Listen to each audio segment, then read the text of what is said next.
Guys, welcome back to the channel. In today's video we're going to be working on this piece of filth. Stay tuned. Alright guys, so we're working on my 02 SS 35th anniversary. The reason why we're working on this car is because the other day I took it out for a cruise and this happened. So basically the car, I went to Walmart, the car was just in the parking lot idling, and out of nowhere I started hearing clunk, clunk, clunk, clunk, clunk, clunk, clunk. So automatically I shut the car off, and what I found out, I shut the car off, I got it towed back to the house, and once I started turning into it, I found out that I had that broken valve spring. So I replaced that valve spring. That valve spring was a BTR. The cam in this motor is a low lift cam, so those BTR springs should have been plenty to hold up. I'm not sure why it broke. I'm not sure what happened, honestly. But ever since that happened, the car's been running like crap. So what we're gonna be doing today, I'm actually gonna do a compression test on it. And I went ahead and rented this part from my auto parts store. This is a compression tester for your engine. So we're gonna be running a compression tester to see if maybe I bent a valve in the process. I'm hoping it didn't mess up the piston. So I'm gonna do a compression test and then just go from there. I already went ahead and took out my passenger or my driver's side spark plugs off, because you guys have seen me take spark plugs out of these cars multiple times and you know how fun that is. So I went ahead and took them off. I did notice, mind you, these spark plugs, they don't even have 1,000 miles on them. If I remember right, I think I've only put in like 100 miles on this car ever since it's built. And look how black they are. Look how sooty they are. So I'm not sure what's going on here. I'm thinking maybe the old fuel in the car maybe fouled the spark plugs out. Maybe that's a cause of why my car is running, because whenever I turn it on, ever since that problem happened, it just has a bad miss. And I don't have any codes, any like random misfire codes, any bad O2 sensor codes or anything like that. So I'm thinking something happened to the motor whenever my valve spring broke. I'm hoping that it didn't damage the piston. That's worst case scenario. And that means that the motor's gonna have to come back out. I'm hoping maybe it's just like a bent valve and I can just take the heads off and send them to a machine shop, get them worked, and then we'll be back in business. The motor still has good oil pressure, so I don't think it got to the bottom end. I mean, as soon as I heard that clunky noise, I immediately turned it off. And like I said, the motor was just idling in the parking lot. So I didn't turn it back on. I actually got it towed back to the house. I tore into it. I found that broken valve spring. I replaced it. But ever since then, it's just been running like crap. Like it just has this random misfire. I'll go ahead and put a clip so you guys can hear the noise that it makes.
It's just running like crap, honestly.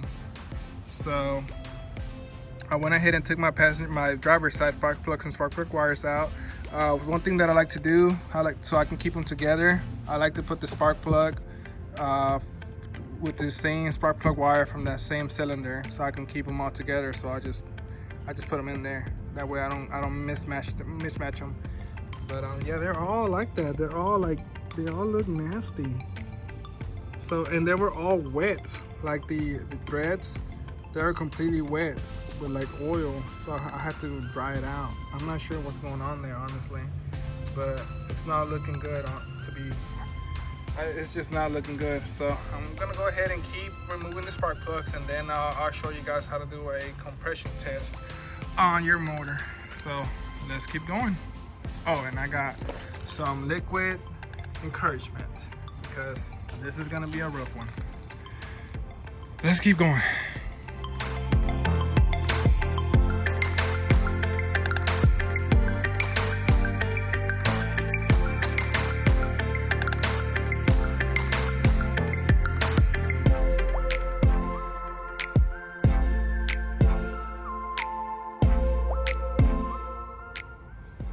Alright guys, so we went ahead and finished taking the spark plugs and spark plug wires out. So on these cars, really on any car, before you start doing your compression, your engine compression test, you want to remove the relay or fuse for your fuel pump. So on F-bodies, they're actually under the hood. Most cars, I believe, they're actually under the hood, and you just gotta find it. Let's see right here, it says fuel pump. You want to remove that relay, so you just squeeze this little tab right here. The lid pops up, you squeeze this tab right here, pops up. You find your fuel pump relay, which is this one on my car, and you're just gonna remove it, wiggle it back and forward until it comes out, and here it is. You just remove that. You want to set it out of the engine bay, because sometimes engines kind of rock back and forward and they can easily fall in here and go into Narnia. You'll never find it again. Ask me how I know. So I'm ready to do the compression test now. I've actually never done this, but I've done my research. So I want to say what you do, you just screw this on. I don't even think I need the fitting. Let me see. You just screw this onto your spark plug hole, and you're gonna turn the car over a couple of times and just get the reading from this gauge. I want to say anything above 100 is good. I'm not sure. I'll go ahead and put a little like description thing somewhere here, and what good PSI is good for LS motors. I want to say as long as there's not a 30% difference on cylinders, your motor's good. So I'm gonna go ahead and do this compression test, and I'm gonna take notes, and we'll see how this goes. Fingers crossed that this motor's good, because it literally just got put in here. I swear, if it's not one thing, it's another. But you know what? It's the name of the game. So fingers crossed that the motor's good. Let's get started. Alright guys, so I went ahead and screw the hose to the cylinder in question, and I'm gonna go ahead and do this compression test right here. Hopefully you guys can see. So depending on what that reads, we'll know if the cylinder is good or bad. So let me go grab let me just turn it over and see what it reads, and then I'll go grab a paper and pen and I'll take notes. So fingers crossed.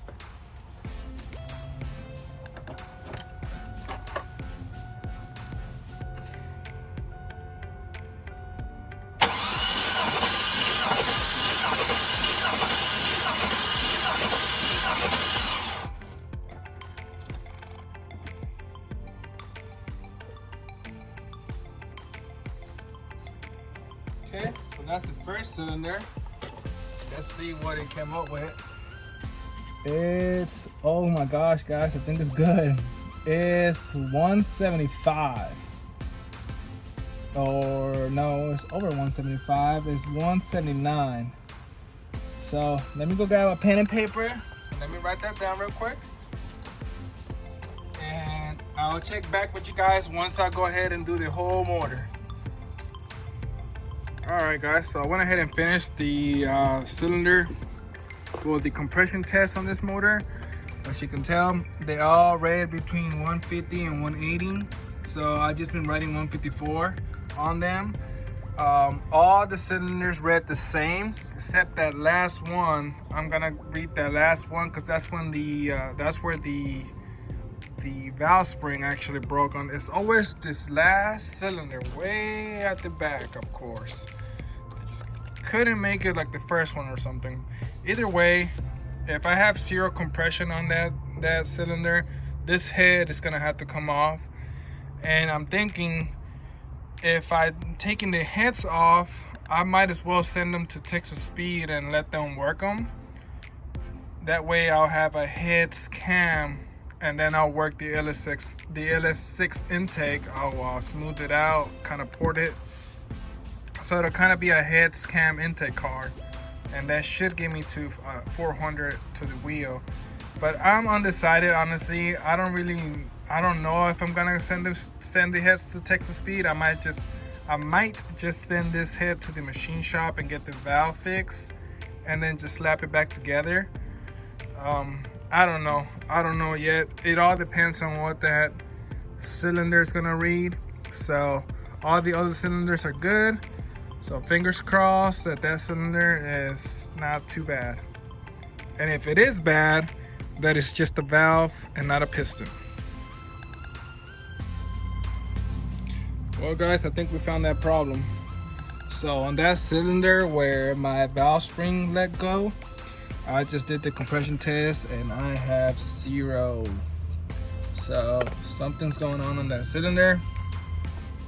Either a valve got bent, or worst case scenario, a piston got cracked or broke or something. But on that cylinder, I don't have any compression whatsoever. So I think that's definitely the problem. That means these heads are gonna have to come off and go from there. So I guess on the next video, maybe, I don't know the next video, but the next time we're working on this car, we'll go ahead and be removing the heads. I'll show you guys how to remove the heads and go from there. It sucks. Parts break sometimes. Sucks when it happens, especially when the company doesn't really want to take responsibility. I hit BTR up, they never replied back, so it's safe to say that in the future I'm not going to be doing business with them. So it is what it is, though. It's the name of the game. I'll go ahead and tear this motor back down and see what's going on. I'm gonna try to get a bore scope, one of those cameras so you can stick into the cylinder to see if I can see something. Because if the piston is messed up, there's really no point of me tearing down this motor. I'll just go ahead and yank it out of this car and either get another motor for it or rebuild this one. So, oh man, stay tuned for whatever happens next to this car. Thank you guys for watching. Please remember to like, subscribe, and stay tuned for more. Peace.